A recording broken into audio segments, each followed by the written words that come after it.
নমস্কার বন্ধুরা, কেমন আছো সবাই? আশা করি তোমরা সবাই খুব ভালো আছো। আজ থেকে আমি একটা নতুন সিরিজ নিয়ে এলাম, যেটা হচ্ছে ক্লাস ইলেভেনের যে এনসিআরটি আছে সেইটা। ক্লাস 11-এর NCERT fundamental of physical geography, এইটা নিয়ে এলাম। এটা বেসিক্যালি ফিজিক্যাল জিওগ্রাফিকে ডিল করে, যার মধ্যে আছে জিওমরফোলজি, ওশেনোগ্রাফি, ঠিক আছে, ক্লাইমেটোলজি, এইসব জিনিসগুলো এর মধ্যে বেসিক্যালি আছে। এইটা নিয়ে আসার পেছনে কারণ হলো, প্রতি বছর যদি তুমি শুধু ইউপিএসসি প্রিলিমসের কথাই বলো, প্রিলিমসে প্রতি বছর ডাইরেক্টলি 4 থেকে 5টা কোশ্চেন এই বই থেকে ডাইরেক্টলি ওঠায়। মানে কোনো রকম চেঞ্জ না করে 4 থেকে 5টা কোশ্চেন এই বই থেকে ডাইরেক্টলি আসে। তো তুমি যদি এই বইটা ভালো করে পড়তে পারো, তাহলে এই 4 থেকে 5টা কোশ্চেন আরামসে তোমার হয়ে গেল। এটা তোমার একটা প্লাস পয়েন্ট। যে কোনো এক্সাম নিয়ে নাও, এই বইটা কিন্তু খুবই ইম্পর্টেন্ট। সব পরীক্ষার যদি এমসিকিউ দেখো, এইখান থেকে কিন্তু এমসিকিউ আসে।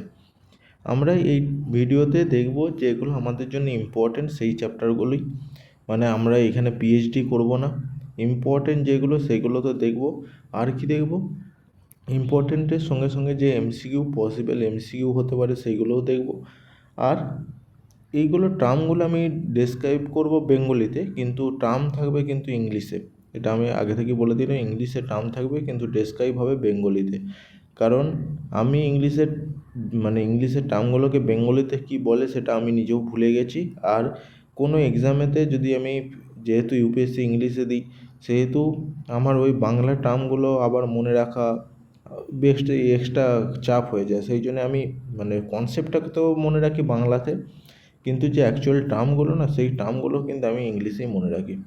ঠিক আছে, এটা হলো বেসিক ওভারভিউ। এইটার মধ্যে ফিজিক্যাল জিওগ্রাফিটা শুরু করার চেষ্টা করব, যেখানের মধ্যে সমস্ত কিছু থাকবে। দেখো, এইখানে যেটা কন্টেন্টের মধ্যে আমরা শুরু করব কিন্তু কোন চ্যাপ্টার থেকে, জিওগ্রাফি অ্যাজ এ ডিসিপ্লিন। এটা কোনো কিছু পড়ার দরকার নেই, কারণ আমরা আলটিমেটলি নাম্বার পাওয়ার জন্য পড়বো, কনসেপ্ট বোঝার জন্য পড়বো, পিএইচডি করার জন্য না। Origin and evolution of earth, এইখানের মধ্যে কিছুটা জিনিস পড়বো, বাকি এইখান থেকে মেনলি চ্যাপ্টার শুরু হবে। ইন্টেরিয়র অফ দি আর্থ থেকে এটা হচ্ছে মেন ইম্পর্টেন্ট চ্যাপ্টার, কিন্তু এইটা থেকে আমরা কিছুটা চ্যাপ্টার পড়বো, তারপরে আগে যাবো। ঠিক আছে, অরিজিন অফ দি আর্থ, চলো যাওয়া যাক অরিজিন অফ দি আর্থে।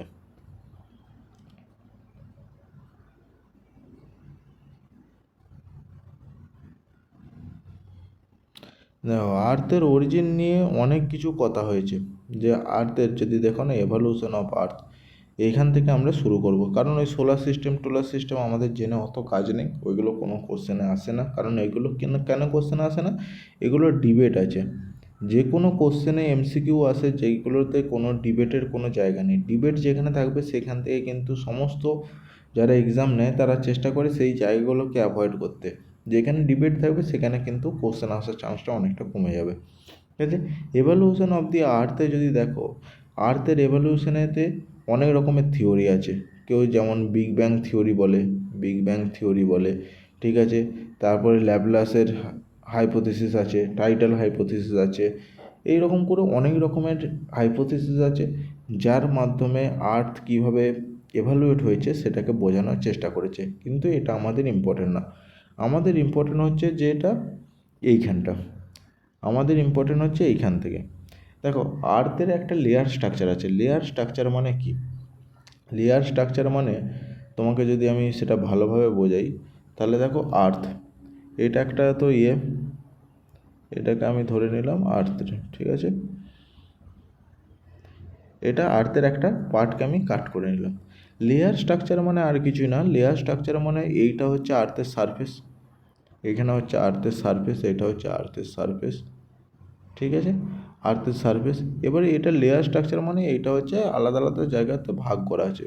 যেমন এইটাকে বলছে ক্রাস্ট, এটাকে বলছে মেন্টেল, এটাকে বলছে কোর, ঠিক আছে। এবারে ক্রাস্টকেও দুটো ভাগে ভাগ করা যাচ্ছে, একটা বলছে আপার কাস্ট, একটা বলছে লোয়ার কাস্ট। মেন্টেলকেও সিমিলারলি আপার মেন্টাল, লোয়ার মেন্টাল, আপার মেন্টাল, লোয়ার মেন্টাল। কোরকেও সেমভাবে, কোরকে বলা হচ্ছে আউটার কোর, বা আপার কোরটাকে বলছে এখানেতে আউটার কোর, আর ইনার কোর। ইনার কোর হচ্ছে সবচেয়ে মানে ভেতরের পার্টটা যদি এইরকম করে দেওয়া হয়, ইনার কোর হচ্ছে সবচেয়ে ভেতরের পার্ট, এই জায়গাটা হচ্ছে ইনার কোর, এটা হচ্ছে ইনার কোর, ঠিক আছে। এটা হচ্ছে আউটার কোর। আবার এর মধ্যে দুটো ভাগ আছে, এটা হচ্ছে কি, এটা হচ্ছে লোয়ার মেন্টাল, এটা হচ্ছে আপার মেন্টাল, এখানে হচ্ছে ক্রাস্ট। এটা হচ্ছে এই যে জিনিসটা আছে না, এটার জন্য বলছে হচ্ছে লোয়ার লেয়ার স্ট্রাকচার, এটাকে লেয়ার স্ট্রাকচার বলে। মানে আর্থের যে জিনিসটা, আর্থের মানে আমরা সারফেস থেকে যখন সেন্টারের দিকে যাব আর্থের, তখন আমাদের কি হবে, যে আমাদের স্ট্রাকচার চেঞ্জ হতে থাকবে, সেটাকেই বলছে আর্থের লেয়ার স্ট্রাকচার আছে। এটা ভেতরে হয়ে গেল, ঠিক আছে। কিন্তু লেয়ার স্ট্রাকচার আছে, এবারে তোমার মনে কোশ্চেন হতে পারে যে লেয়ার স্ট্রাকচার কী করে হলো। লেয়ার স্ট্রাকচার হওয়ার কারণ হচ্ছে যখন আমরা ভেতরের দিকে যাব তখন কী হবে, মেটেরিয়ালের ডেনসিটি বাড়তে থাকবে। এটা আমরা পরবর্তীকালে আসবো, যখন তুমি দেখবে ওপরেরটা কী আছে, ওপরেরটায় আছে, নিচেরটাতে আছে নাইফ, নিচেরটা নাইফ মানে হচ্ছে নিকেল আর লোহা, সেটা ঠিক আছে।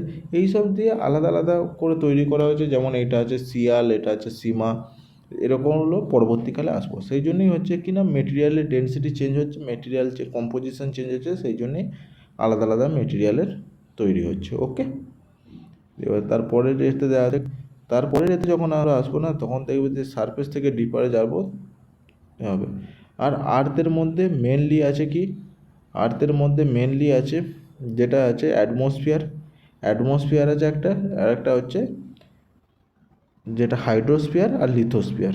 তিনটে জিনিস নিয়ে আমাদের মেনলি আর্থে তৈরি, কারণ আমরা যেখানে বাস করব সেখানে হচ্ছে এই তিনটে নিয়ে দিয়ে তৈরি, ঠিক আছে। এবারে হচ্ছে আর্থের মধ্যে দেখো অ্যাটমসফিয়ার, অ্যাটমসফিয়ার মানে তো আমরা জানি ওই যেটা বায়ুমণ্ডল আছে, তার মধ্যে বায়ুমণ্ডল হাওয়াতে আমরা দেখতে পাই না, আকাশে উড়ছে, মানে হচ্ছে তার মধ্যে ডেনসিটি লিস্ট হবে। লিথোস্ফিয়ার যদি দেখি, লিথোস্ফিয়ার মানে হচ্ছে, লিথোস্ফিয়ার মানে কোনটা, লিথোস্ফিয়ার মানে হচ্ছে আর কিছুই না, তোমাদের এই যে বললাম, লিথোস্ফিয়ার মানে হচ্ছে, লিথোস্ফিয়ার যেটা আছে এইটা ধরো হচ্ছে ক্রাস্ট, ঠিক আছে, এটা হচ্ছে ক্রাস্ট, এইটা হচ্ছে মেন্টেল, মেন্টেলের মধ্যে এইটা, মেন্টেলের মধ্যে এইটা হচ্ছে আবার আপার মেন্টাল, আপার মেন্টাল, ঠিক আছে। আপার মেন্টালের মধ্যে তিনটে ভাগে ভাগ করা যায় আপার মেন্টালকে। একটা হচ্ছে আউটের যেটা আছে, এটা হচ্ছে সলিড পার্ট, এটা হচ্ছে সলিড পার্ট। তারপরে আছে একটা প্লাস্টিক স্টেট,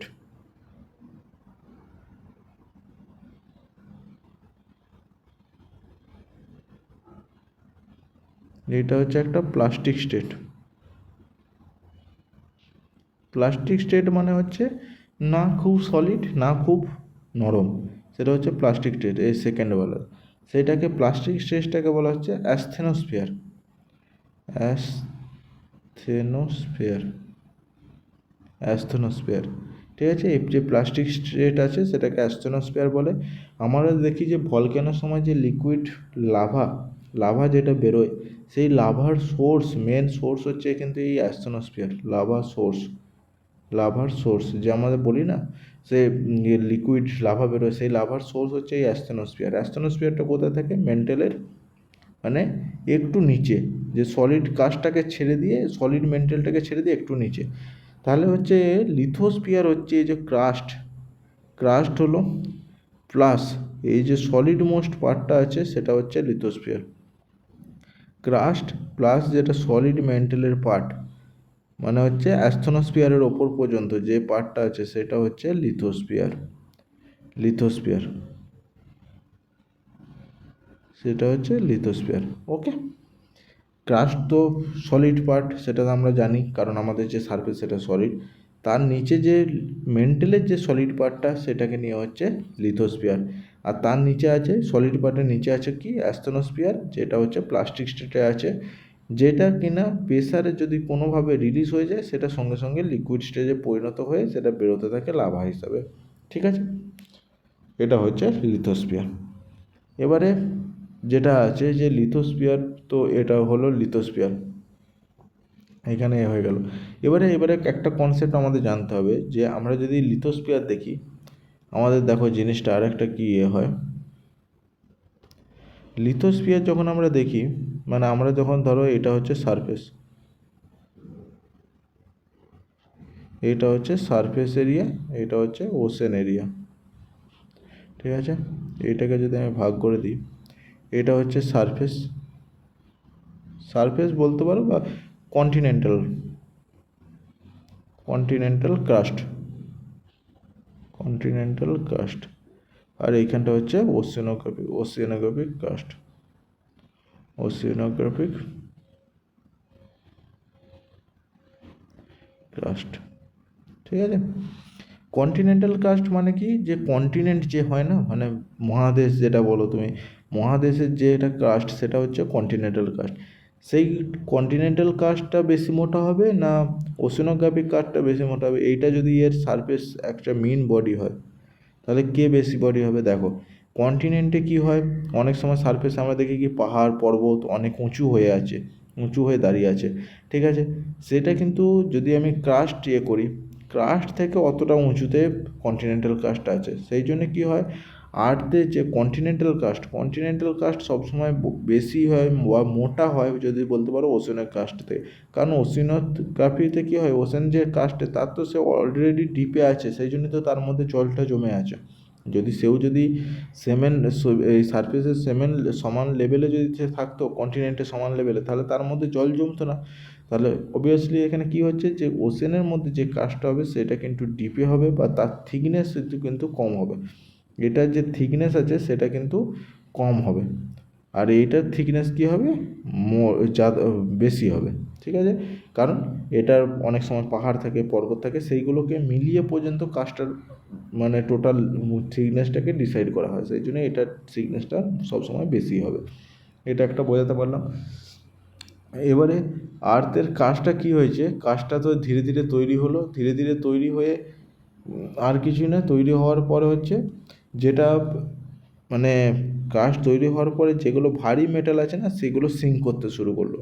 এটা তুমি বুঝতে পারবে যে যখন আমরা কি করি, জলের মধ্যে যদি তুমি একটা কোনো কিছু কাদা বা মাটি মাটি মিশিয়ে সেটাকে যখন তুমি কিছুক্ষণ নাড়ানোর পরে দেখবে মিক্স করে দেওয়ার পরে ছেড়ে দেবে না জলটাকে, দেবে মাটিগুলো হচ্ছে জলের নিচেতে স্টেবল হয়ে যায়, মানে ওই যে পাত্রটা নিচে স্টেবল হয়ে যায়। কারণ কি, তার মাটির ডেনসিটি বেশি, সেই জন্য নিচে সে স্টেবল হয়ে যাচ্ছে। সিমিলারলি আর তৈরি হওয়ার সময় যে মেটেরিয়ালের ডেনসিটি বেশি ছিল সেগুলো হচ্ছে কি না নিচের দিকে স্টেবল হয়ে গেল, যেমন নিচের দিকে স্টেবল হয়ে গেল, যেমন হচ্ছে এই যে লেয়ারটা, এই লেয়ারটা তৈরি হয়ে গেল নাইফ দিয়ে, এই লেয়ারটা তৈরি হয়ে গেল সীমা দিয়ে, এই লেয়ারটা হয়ে গেল সিএল। এর মধ্যে কি আছে, সিএল মানে হচ্ছে সিলিকা আর অ্যালুমিনিয়াম, আরও অন্যান্য অনেক মেটেরিয়াল দিয়ে তৈরি, কিন্তু মেন মেটেরিয়াল এই দুটো, সেই জন্য এইটা নাম দিয়ে এটাকে মানে প্রকাশ করা হয়। এটা হচ্ছে সিলিকা, এটা হচ্ছে অ্যালুমিনিয়াম। অ্যালুমিনিয়াম হালকা, সেই জন্য সবার ওপরে আছে, ঠিক আছে। তারপরে হচ্ছে সিলিকা আর ম্যাগনেসিয়াম, তারপরে লাস্ট লোয়ার হচ্ছে নিকেল আর লোহা, যার জন্য হচ্ছে দুটোই খুব ভারী মেটাল, সেই জন্য এটা হচ্ছে সবচেয়ে নিচের দিকে সিঙ্ক করেছে। তার মানে আমরা কি বুঝতে পারলাম, যখনই আমরা ওপর থেকে সেন্টার থেকে সারফেস থেকে সেন্টারের দিকে আসবো তখন কী হবে, ডেনসিটি বাড়বে, ডেনসিটি ইনক্রিজ হবে, ঠিক আছে, ডেনসিটি ইনক্রিজ হবে। তারপরে মেটেরিয়ালের ডেনসিটি ইনক্রিজ হবে, তার সঙ্গে সঙ্গে প্রেশার বাড়বে। প্রেশারটা কেন বাড়বে, কারণ ওই ওপর থেকে একটা লোড পড়ছে, সেই লোড যত বেশি হবে সেটার মধ্যে প্রেশার বাড়বে, সেই হিসাবে আছে। ওকে, এইটা হলো মেন জিনিস হচ্ছে লিথোস্ফিয়ারের। এবারে একটা দেখো এনসিইআরটি থেকে, এনসিইআরটি পড়ার সবচেয়ে একটা ভালো জিনিস আছে, এই এনসিইআরটি থেকে একটা কোশ্চেন দিয়েছে, দেখো how is the layer structure of the earth develop, ঠিক আছে। এই যে একটুখানি আগে বললাম না যে ভারী মেটালগুলো নিচের দিকে চলে গেল মানে গ্র্যাভিটির জন্যে, হালকা মেটালগুলো উপর দিকে চলে এলো, সেটা হচ্ছে সেইভাবেই তৈরি হয়েছে। কিন্তু মেটেরিয়াল এমনি নর্মাল টাইমে মানে সলিড স্টেটে আসার পরে তো এরকমভাবে চেঞ্জ হতে পারে না, কিন্তু আমাদের আর্থ প্রথম ছিল গ্যাসিয়াস স্টেটে, সেই গ্যাসিয়াস স্টেটে যখন ছিল না তখনই এই সব চেঞ্জগুলো হয়ে গেছে, সেই জন্যে আমরা আজকের মধ্যে আর্থকে লেয়ার স্ট্রাকচার দেখতে পাই, ঠিক আছে। এটা হচ্ছে তোমাকে আগে কোশ্চেন অ্যান্সারটা আশা করি তোমাদের বোঝাতে পারলাম। এর পরের বার দেখা যাক এরপরে কি আছে, এরপরে আছে অ্যাটমসফিয়ার কী করে এলো, অ্যাটমসফিয়ারে কী করে এলো বা hydrosphere, atmosphere and hydrosphere. Atmosphere মানে হচ্ছে বায়ুমণ্ডল, হাইড্রোস্ফিয়ার মানে কি, ওই যে জল টল ওগুলো আছে সেগুলো হচ্ছে কী করে এলো। চলো দেখা যাক অ্যাটমসফিয়ার কী করে এলো। অ্যাটমসফিয়ার যদি দেখি, অ্যাটমসফিয়ার কিন্তু এসেছে 3টে স্টেজেতে, মানে ফার্স্ট স্টেজ, এটা হচ্ছে সেকেন্ড স্টেজ, আর এটা হচ্ছে থার্ড স্টেজে। ফার্স্ট স্টেজে কী হয়েছে, আমাদের দেখো প্রথম যখন আমরা ইউনিভার্স যখন তৈরি হয় বা আমাদের আর্থ যখন তৈরি হয়, তখন অন্যান্য স্টারেদের মতোই আমাদের আর্থ প্রথম কী দিয়ে মেটেরিয়াল দিয়েছিল, কী গ্যাস দিয়ে, প্রথমে ছিল হচ্ছে হিলিয়াম আর হাইড্রোজেন। যেমন এখনও পর্যন্ত আমরা সানেতে দেখতে পাই এই দুটো গ্যাস, এটা তখন এই দুটো গ্যাস দিয়ে প্রথমে তৈরি হয়েছিল, ঠিক আছে। তারপরে কী হলো, এই দুটো গ্যাসকে হাঁটিয়ে দিল কে, সোলার উইন্ড, একটা বড় সোলার উইন্ড এসে এই মনে করা হয় যে এই দুটো গ্যাসকে একদম পুরো হাঁটিয়ে দিল, ঠিক আছে। তারপরে কি হলো, তারপরে এই দুটো গ্যাসকে হাঁটিয়ে দেওয়ার পরে একটা যেটা প্রিমিটিভ যেটা অ্যাটমসফিয়ার, সেই অ্যাটমসফিয়ারের সৃষ্টি হয়। প্রিমিটিভ অ্যাটমসফিয়ারের মধ্যে কোন কোন গ্যাস ছিল, CO2 মেন যেটা গ্যাস ছিল, CO2, নাইট্রোজেন, আর একটা কে ছিল, ওয়াটার ভ্যাপর। এই তিনটে হচ্ছে মেন গ্যাস ছিল, ঠিক আছে। CO2, নাইট্রোজেন আর ওয়াটার ভ্যাপর, এই তিনটে মেন গ্যাস ছিল। এবারে দেখো এই তিনটে গ্যাস কোথা থেকে এবারে এলো, এই তিনটে গ্যাস তো এইটা হাঁটিয়ে দেওয়ার পরে এই তিনটে গ্যাস কোথা থেকে এলো, কারণ আমাদের আর্থের ক্রাস্ট তো হচ্ছে গরম ছিল, ক্রাস্টের নিচেরটা তো গরম। এবারে যেটা যখন আমরা ঠান্ডা হয় কি দেখি, ঠান্ডাটা হবে বাইরে থেকে ঠান্ডা হয়ে যাবে। তাহলে প্রথম যখন গ্যাসিয়াস স্টেটে ছিল, সেখান থেকে ঠান্ডা হওয়ার জন্য আর্থ কী করলো, রেডিয়েশন চালু করলো। সেই রেডিয়েশনে কী হলো, প্রথমেতে ওপর পার্টটা ঠান্ডা হয়ে গেল। এবার ওপর পার্টটা ঠান্ডা হওয়ার পরে কোনো জায়গায় যখন ক্র্যাক পেতো, তখন কী হতো, ভেতরের যে গ্যাস আছে সেগুলো তখন বেরোতে চালু করতো, ভেতরের গ্যাসগুলো বেরিয়ে চলে আসতো, ঠিক আছে। এই যে প্রসেস, এই প্রসেসটাকে ভেতরের গ্যাসটা যেটা ক্রাস্ট দিয়ে বেরিয়ে আসতো, সেই গ্যাসটাকে বলা হচ্ছে ডিগ্যাসিং। এই প্রসেসটাকে বলা হচ্ছে ডিগ্যাসিং, ঠিক আছে। এই প্রসেসের মাধ্যমে বেরিয়ে এসে এই যে প্রিমিটিভ অ্যাটমসফিয়ার সেটা হচ্ছে তৈরি করলো। থার্ড স্টেজে কী হলো, এই তো অ্যাটমসফিয়ার তো তৈরি হয়ে গেল, এবার থার্ড স্টেজে কী করলো, যে থার্ড স্টেজে হচ্ছে বিভিন্ন যে অ্যানিমেল আছে, বা তুমি অ্যানিমেল আছে বলতে পারো, বা প্ল্যান্ট আছে, এরা কী করলো, এবারে নিজেরা মডিফাই করতে শুরু করলো। প্ল্যান্ট কী করে মডিফাই করতে শুরু করলো, সালোকসংশ্লেষের মাধ্যমে, এটা ফটোসিনথেসিসের মাধ্যমে, অ্যানিমেল রেসপিরেশনের মাধ্যমে এটাকে চেঞ্জ করতে শুরু করলো। এইভাবে নতুন অ্যাটমসফিয়ারে তৈরি হলো। আর হাইড্রোস্ফিয়ার কী হলো, হাইড্রোস্ফিয়ার দেখো এখানে নতুন অ্যাটমসফিয়ারে যখন তৈরি হলো, ডিগ্যাস ওয়াটার ভ্যাপার আছে।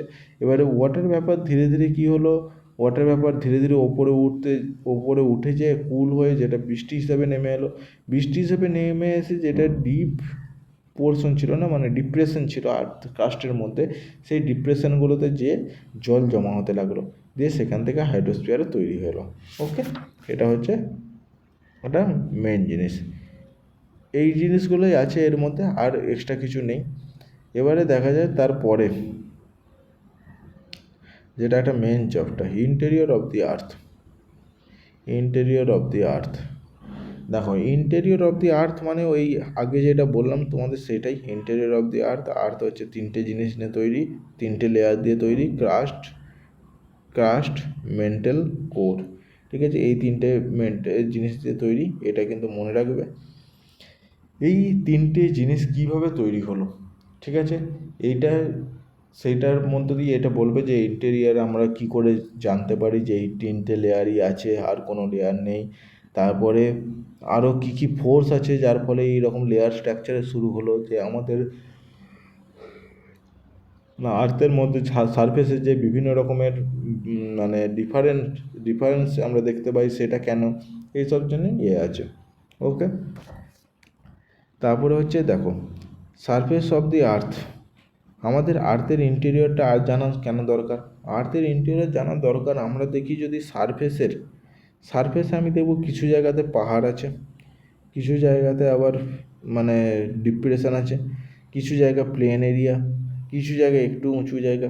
এই যে আমাদের সারফেসে বিভিন্ন রকমের মানে বৈধতা আছে না, মানে বিভিন্ন ধরনের ক্যারেক্টারিস্টিক আছে, সেই ক্যারেক্টারিস্টিকটা কিন্তু মেনলি ডিপেন্ড করে আমাদের আর্থের ইন্টেরিয়ার জন্যে। ইন্টেরিয়র থেকে মেনলি ডিপেন্ড করে, ইন্টেরিয়রের ওপর প্রচুরভাবে ডিপেন্ড করে যে আর্থের সারফেসে তার অবস্থা কেমন হবে। কারণ তোমাদের সেটা আমি বলছি, দেখো হিমালয় কি এমনি এমনি তৈরি হয়েছে? হিমালয়ের তৈরি হওয়ার পেছনে দায়ী কে? হিমালয়ের নিচের যে পজিশন আছে ইন্টেরিয়র, সেটা হচ্ছে হিমালয় তৈরি হওয়ার জন্য দায়ী। এবারে যে ইন্টেরিয়র থেকে যে ফোর্স তৈরি হয়, ইন্টেরিয়র থেকে যে ফোর্স জেনারেট হচ্ছে, সেটাকে কি বলা হচ্ছে? এন্ডোজেনেটিক ফোর্স।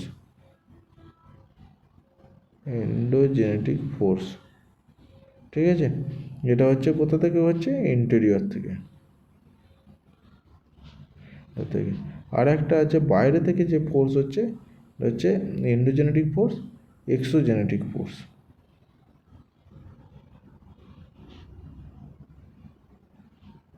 রয়েছে এক্সটেরিয়র থেকে হচ্ছে, এক্সটেরিয়র থেকে হচ্ছে এন্ডোজেনেটিক ফোর্স, এক্সোজেনেটিক ফোর্স। ওকে, এন্ডোজেনেটিক ফোর্স হচ্ছে আর্থের ইন্টেরিয়র থেকে যে ফোর্স আছে সেটা হচ্ছে ইন্টেরিয়র ফোর্স। যেমন হচ্ছে তুমি বলতে পারো ডায়াস্ট্রোটপিক ফোর্স হয়ে গেল, ওরোগ্রাফিক ফোর্স হয়ে গেল, এগুলো হচ্ছে এন্ডোজেনেটিক ফোর্সের উদাহরণ। আর এক্সোজেনেটিক ফোর্সের মধ্যে কী আছে? যেমন ওই বাতাস চলছে, বায়ু চলছে, এয়ার চলছে, ওকে, নদী হচ্ছে, সেই ফোর্সের ফলে যেটা হচ্ছে মানে ল্যান্ডফর্মের সৃষ্টি করছে, সেটা হচ্ছে এক্সোজেনেটিক ফোর্স। মানে এন্ডোজেনেটিক ফোর্স হচ্ছে কন্টিনেন্টাল বিল্ডিং ফোর্স, মানে কন্টিনেন্ট বানাবে। এন্ডোজেনেটিক ফোর্সকে হচ্ছে বানাচ্ছে, আর এক্সোজেনেটিক ফোর্স সেটাকে কম করছে, ধীরে ধীরে ধীরে ধীরে কম হচ্ছে। এক্সোজেনেটিক ফোর্স ধীরে ধীরে কম করে দিচ্ছে সেই জিনিসটাকে, ঠিক আছে? মানে হচ্ছে এন্ডোজেনেটিক ফোর্স বানাবে, এক্সোজেনেটিক ফোর্স সেটাকে ডিস্ট্রয় করবে। এটা হচ্ছে মেন সোর্স। এবারে আর্থের যে ইন্টেরিয়র থেকে আমরা কী কীভাবে সোর্স হিসাবে জানতে পারি? সোর্সকে আমরা বেসিক্যালি দুটো ভাগে ভাগ করতে পারি, একটা ডাইরেক্ট আর একটা হচ্ছে ইনডাইরেক্ট। যদিও কিছু ডাইরেক্টলি বোঝাটা খুবই চাপের ব্যাপার, এক দুটো ছাড়া, তবু আমরা কিছুটা আইডিয়া লাগাতে পারি। যেমন ডাইরেক্ট সোর্সের মধ্যে আমরা কী পাবো? ডাইরেক্ট সোর্সের মধ্যে আমরা পাবো যেটা হচ্ছে ডাইরেক্ট সোর্সের মধ্যে আমরা কী পাবো? ডাইরেক্ট সোর্সের মধ্যে আমরা পাবো যে আমরা যে মাইনিং করি না, মাইনিং এরিয়াতে আমরা পাবো একটা, ঠিক আছে? মাইনিং একটা ডাইরেক্ট সোর্সের মধ্যে একটা এসে গেল, মাইনিং হয়ে গেল একটা, ঠিক আছে? তারপরে আমরা যে ওটা ওশেন ড্রিলিং করি, মানে কিছু করার জন্য, সেইটার ফলে আমরা যেতে পারবো। মাইনিং থেকে কী দেখতে পাবো? মাইনিং থেকে আমরা যখন নিচের দিকে যাব, তখন একটা কী হবে? মেটেরিয়ালের যেটা কম্পোজিশান সেটাও চেঞ্জ হতে থাকবে, তার সঙ্গে কী হবে? টেম্পারেচার বাড়বে, প্রেশার বাড়বে। তাহলে ওইখান থেকে আমরা একটা আইডিয়া লাগাতে পারি যে আর্থের ইন্টেরিয়ারের অবস্থা কীরকম হতে পারে, ঠিক আছে? ওশেন ড্রিলিং থেকে কী হয়? ওশেন ড্রিলিং থেকেও সেম জিনিস আমরা জানতে পারি, সেটাই হয়ে গেল। 3 নম্বর হচ্ছে ভলক্যানিক এরাপশন থেকে জানতে পারি, আমরা ভলক্যানিক এরাপশন থেকে আমরা কী করে জানতে পারবো? কারণ ভলক্যানিক এরাপশনে কী হচ্ছে, যে আমাদের ভলক্যানিক এরাপশনে হচ্ছে আমাদের মধ্যে লাভা বেরোচ্ছে, ওকে, লাভা বেরোচ্ছে। তাহলে আমরা তো বুঝতে পারবো যে এই লাভাটা যেটা লিকুইড, সেটা কোথা থেকে আসছে? সেটা নিশ্চয়ই আর্থের কাস্টের মধ্যে কোনো জায়গাতে সঞ্চিত আছে, সেখান থেকেই বেরোচ্ছে কাস্ট, সেটা আমরা জানতে পারবো ভলক্যানিক কম্পোজিশন। এবারে ভলক্যানো সব জায়গায় কেন হচ্ছে না, কিছু জায়গায় কেন হচ্ছে, সেটাও একটা আমরা জানতে পারবো তার মধ্যে, ঠিক আছে? ভলক্যানিক কম্পোজিশন হয়ে গেল। এই তিনটে হচ্ছে মেনলি ডাইরেক্ট সোর্স। আর একটা হচ্ছে কি, আর ইনডাইরেক্ট সোর্সের মধ্যে কী আছে? ইনডাইরেক্ট সোর্স যেগুলো আছে, সেগুলোর মধ্যে আছে, ইনডাইরেক্টের মধ্যে কী কী আছে? ইনডাইরেক্ট সোর্সের মধ্যে আর কিছুই নয়, ইনডাইরেক্ট সোর্সের মধ্যে আমরা পেয়ে যাবো যে মেটেরিয়র আছে না, মেটেরিয়র মানে হচ্ছে উল্কাপিণ্ড, মানে সে বাইরের জগৎ থেকে যে মেটেরিয়ালগুলো আমাদের আর্থে এসে পড়ে, সেখান থেকে তার বিবেচনা করে আমরা বুঝতে পারবো যে ইনডাইরেক্ট সোর্সে কী আছে। কারণ হচ্ছে কি, বাইরের যে মেটেরিয়াল, সেই মেটেরিয়াল একই টাইমে যদি তৈরি হয়, তাহলে কম্পোজিশন মেটেরিয়াল একই হওয়ার চান্সটাই বেশি থাকবে। সেই জন্য হচ্ছে একটা মেটেরিয়াল একটা সোর্স হতে পারে। আর একটা ইনডাইরেক্ট সোর্স কী আছে? আর একটা ইনডাইরেক্ট সোর্স হতে পারে আর্থকুইক একটা সোর্স হতে পারে। একটা সোর্স গ্র্যাভিটেশন হতে পারে। এগুলো যে ইনডাইরেক্ট সোর্স আছে, ওকে। এবারে যেটা মেন আমাদের ইম্পর্ট্যান্ট সোর্স, এইগুলো সমস্ত কিছু জানার জন্য, সেটা হচ্ছে আর্থকুইক। সেই আর্থকুইক নিয়ে আমরা কথা বলবো। আর্থকুইক হচ্ছে মেন আমাদের ইম্পর্ট্যান্ট সোর্স এইটা জানার জন্য।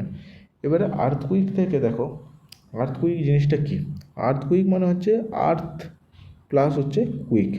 আর্থ মানে হচ্ছে আর্থের সারফেস, কুইক মানে হচ্ছে ওটা হচ্ছে নাড়া দেবে, কুইক মানে হচ্ছে নাড়া হবে বা নাড়ানো হবে। যখন আমাদের সারফেস কোনোভাবে কম্পনের সৃষ্টি হয়, কুইক হয়, তখনই সেটা হচ্ছে আর্থকুইক। এবার আর্থকুইক হওয়ার পেছনে কারণ কি হতে পারে? দেখো, আর্থকুইক বহু রকম কারণে হয়। একটা যেটা হচ্ছে প্লেট টেকটনিকের জন্য হতে পারে, প্লেট টেকটনিকের জন্য আর্থকুইক হতে পারে। ঠিক আছে, ভলক্যানোর জন্য আর্থকুইক হতে পারে, ভলক্যানোর জন্য আর্থকুইক হতে পারে, বা কোনো নিউক্লিয়ার এক্সপ্লোরেশন এক্সপ্লোরেশনের জন্য আর্থকুইক হতে পারে, বা কোনো ড্যাম ফেলিওর হলে আর্থকুইক হতে পারে, ড্যাম ফেলিওর হলে আর্থকুইক হতে পারে, বা কোনো ড্যামের যে লোড, সেই লোডের জন্য আর্থকুইক হতে পারে। যেমন হচ্ছে কিনা কয়নার আর্থকুইক এসেছিলো, ঠিক আছে, এটা হচ্ছে 65-এর আশেপাশে এসেছিলো কয়নাতে আর্থকুইক। ঠিক আছে, মানে এত কিছু কারণের জন্য আর্থকুইক হতে পারে। এবারে আর্থকুইকের জন্য মেন কিছু জিনিস আমাদের জানা খুবই দরকার, যেটা হচ্ছে কিনা দেখো, আর্থকুইক হচ্ছে এটা ধরো সারফেস, ঠিক আছে, এইখানটাতে আর্থকুইকটা হলো। আর্থকুইক একটু নিচের দিকে হয়, ঠিক আছে, কারণ প্লেট টেকটনিকের জন্য আর্থকুইক এটা হয়, যেটা হচ্ছে সবচেয়ে এখনকার মডার্ন থিওরি সেটাই বলে। আর প্লেট টেকটনিক একটু নিচে অবস্থিত, কারণ হচ্ছে ওই অ্যাস্টেনোস্ফিয়ারকে নিয়ে, ঠিক আছে, নিচের দিকে লিথোস্ফিয়ারিক প্লেটকে নিচে। ঠিক আছে, এইখানে মনে করো আর্থকুইক হলো, তাহলে এই যে পয়েন্টটাকে না, এই পয়েন্টটাকে বলা হবে ফোকাস বা হাইপোসেন্টার। এবার আর্থকুইক তো গেল, যেটা হচ্ছে কাছের, সবচেয়ে কাছের ডিস্ট্যান্স, সেটাকে বলা হচ্ছে এপিসেন্টার, সেটাকে বলে এপিসেন্টার। ওকে, আর্থকুইক যেখানে তৈরি হয় সেটাকে ফোকাস বা হাইপোসেন্টার বলে, আর যেখানে হয় সেটা হচ্ছে এপিসেন্টার।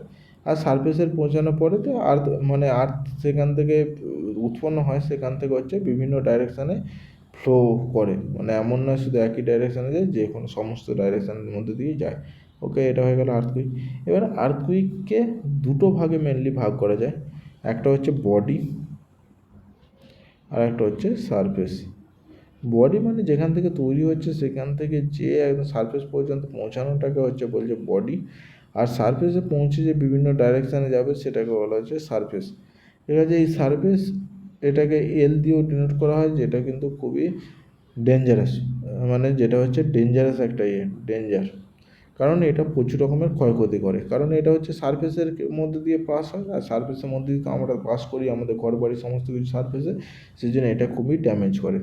ঠিক আছে, এটা হয়ে গেল বডি ওয়েভ, এই সারফেস ওয়েভ আর বডি ওয়েভের মধ্যে তো ওই দুটো ছিলই, এটা হচ্ছে বডি ওয়েভ। এবারে যেটা তিনটে ভাগে ভাগ করা যায়, মেনলি তিনটে ভাগ করা যায়। একটা হচ্ছে পি ওয়েভ, পি ওয়েভটাকে প্রাইমারি ওয়েভ বলা হয়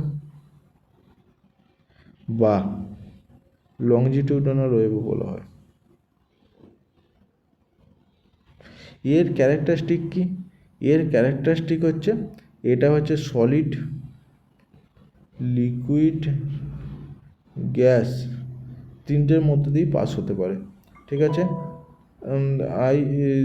তিনটের মধ্যেই পাস হতে পারে, আর কিছু না, সলিড, লিকুইড, গ্যাস, এটা হয়ে গেল। এবারে দ্বিতীয় নম্বর, আর এটার ওয়েভের মধ্যে সবচেয়ে মেন জিনিস হচ্ছে এটা সবচেয়ে ফার্স্টে আসে, ফার্স্ট আমাদের রেকর্ড হয় এই পি ওয়েভ। ঠিক আছে, এবার দ্বিতীয় নম্বর হচ্ছে এস ওয়েভ। এস ওয়েভ কী আছে? এস ওয়েভটাকে সেকেন্ডারি ওয়েভ বলা হয়। ঠিক আছে, সেকেন্ডারি ওয়েভ বলা হয়। এই ওয়েভটার মেন যেটা ফান্ডা হচ্ছে, এই ওয়েভটা তো সেকেন্ড অ্যারাইভ হয়, আর এইটা শুধুমাত্র সলিডের মধ্যে দিয়ে পাস হয়, মানে লিকুইড বা গ্যাস এর মধ্যে দিয়ে পাস হয় না। ঠিক আছে, এটা হয়ে গেল এস ওয়েভ। আর তিন নম্বর যেটা আছে, তিন নম্বর ওয়েভ আছে সারফেস ওয়েভ, যেটা হচ্ছে এল ওয়েভ। এবারে সারফেসে পৌঁছে যাওয়ার পরে এই ওয়েভের জেনারেট হয়, মানে এই ওয়েভ হচ্ছে সবচেয়ে লাস্টে আসে, এক্সিস্ট করে, আর এই ওয়েভ হচ্ছে সবচেয়ে ডেঞ্জারাস ওয়েভ। ঠিক আছে, এবারে যদি সমস্ত কিছুর একটা ছবি আঁকতে হয়, তাহলে মনে করো একটা ওয়েভের এলো, এইখানটাতে এবারে পি ওয়েভ চলে এলো। ঠিক আছে, তারপরে তো আবার যাচ্ছে, তারপরে আবার এস ওয়েভ এলো, তারপরে যাচ্ছে, তারপরে একদম এটা কিন্তু খুব খতরনাক হয়। প্রথমে এটা হচ্ছে পি ওয়েভ এলো, পি ওয়েভ এলো, তারপরে এস ওয়েভ এলো, তারপরে এটা হচ্ছে এল ওয়েভ এলো। এল ওয়েভটা খুবই ডেঞ্জারাস, এটা হচ্ছে লাস্টে আসে। ঠিক আছে, এই যে বললাম না, পি ওয়েভ হচ্ছে তিনটে মেটেরিয়ালের মধ্যে দিয়ে পাস হতে পারে, সলিড, লিকুইড আর গ্যাস। আর সেকেন্ডারি ওয়েভ শুধুমাত্র সলিডের মধ্যেই পাস হতে পারে, লিকুইডের মধ্যে দিয়ে পাস হতে পারে না, লিকুইডের মধ্যে পাস হতে পারে না। এই প্রপার্টিসটাকে কাজে লাগিয়ে আমরা আমাদের আর্থের ইন্টেরিয়রটাকে জানতে পারবো। কারণ আর্থের ইন্টেরিয়রে কী হয় দেখো, এটা হচ্ছে আর্থ, এইটা ধরো একটা কোর, পি ওয়েভ এইখান থেকে জেনারেট হলো, পি ওয়েভ এরকমভাবে জেনারেট হয়ে আসবে।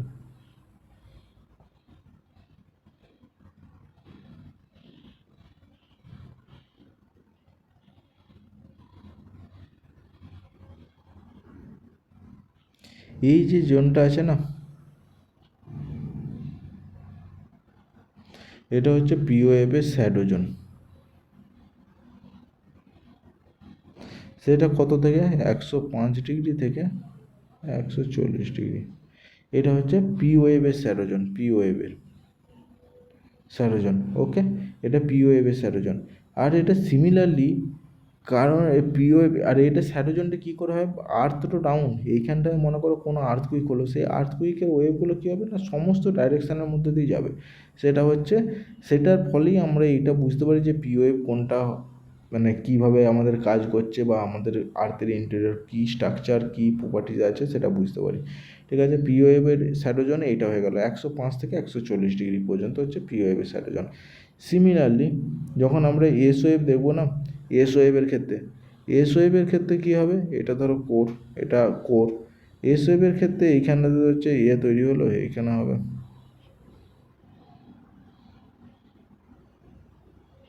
এস ওয়েভের ক্ষেত্রে এই যে পুরো জোনটা না, এই পুরো জোনটাই হচ্ছে শ্যাডো জোন। কত সেটা, 105-এর পরে আর এক্সিস্টই করে না, 105 পর্যন্তই হচ্ছে এর লাস্ট।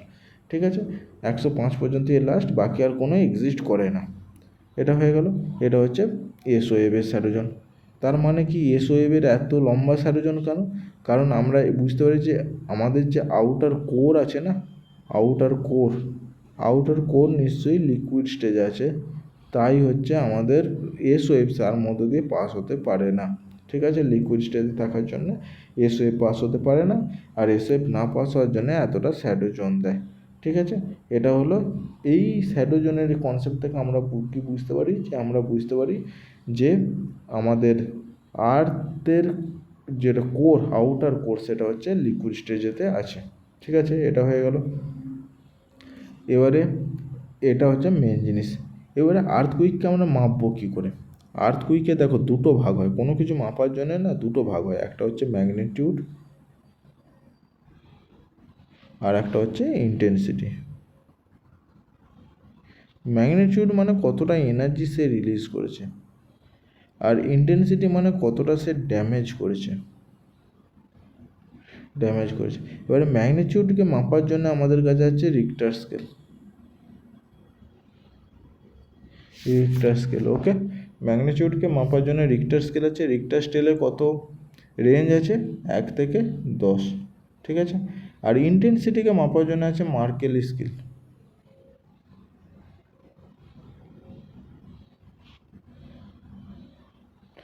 ইন্টেন্সিটি কত আছে, 1 থেকে 12। ওকে, ম্যাগনিটিউডকে মাপার জন্য আছে রিক্টার স্কেল, আর ইন্টেন্সিটিকে মাপার জন্য আছে মার্কেল স্কেল। এই দুটো এম আর এম কিন্তু এক করবে না, আলাদা আলাদা। মার্কেল স্কেল যেটা দিয়ে এটাকে মাপা যায়, আর এটা হচ্ছে ম্যাগনিটিউডকে মাপা যায় রিক্টার স্কেল দিয়ে। মানে যেখানে এম থাকবে তার অপোজিটে কিন্তু এম থাকবে না, সেটা তুমি মনে রাখবে, মনে রাখার জন্য একটা শর্টকাট উপায় মনে রাখার জন্য। ওকে, এটা হয়ে গেল। আর আর্থকুইক সম্বন্ধে কিছু নেই। আর আর্থকুইকের ফলে কী কী হতে পারে যদি দেখি, এফেক্ট আমরা যদি দেখি, এফেক্ট যদি পড়ি আর্থকুইক, দেখ আর্থকুইকের ফলে সুনামি হতে পারে, যদি সমুদ্রের তলাতে হয় সুনামি হতে পারে, যেটা কিনা আমাদের 2004-এতে হয়েছিল। ঠিক আছে, 2 নম্বর কী হতে পারে, আর্থকুইকের জন্য ল্যান্ডস্লাইড হতে পারে, ল্যান্ডস্লাইড হতে পারে। আর্থকুইকের জন্য কী হয়, ড্যামেজ হতে পারে, হিউম্যান প্রপার্টি ড্যামেজ হতে পারে বা অ্যানিম্যালের ড্যামেজ হতে পারে। আর্থকুইকের জন্য কী হয়, আমাদের ইনফ্রাস্ট্রাকচারের ড্যামেজ হতে পারে। এই সব জিনিসগুলো অনেক কিছু হতে পারে আর্থকুইকের জন্য, এমনকি ড্যাম ফেলিওর হতে পারে আর্থকুইকের জন্য। সমস্ত কিছু হতে পারে আর্থকুইকের জন্য। সেটা হচ্ছে আর্থকুইকের একটা মেনলি এফেক্ট। তার মানে আমি বুঝতে পারলাম যে আমাদের যে যতগুলো মানে কনসেপ্ট আছে, সোর্স আছে যে আমাদের ইন্টেরিয়র জানার জন্যে, তার মধ্যে হচ্ছে এই আর্থকুইক হচ্ছে বেস্ট জিনিস, যেটার মাধ্যমে আমরা ইন্টেরিয়র পর্যন্ত বুঝতে পারি যে ইন্টেরিয়রে কী চলছে। ঠিক আছে, আশা করি তোমাদের বোঝাতে পারলাম। আজকের ভিডিওটা এখানেই শেষ করলাম। পরে একদিন অন্য বাকি পার্টটাকে নিয়ে আসবো। যদি ভিডিওটি ভালো লেগে থাকে তাহলে লাইক আর চ্যানেলটাকে সাবস্ক্রাইব করে দিও। Thank you, bye by.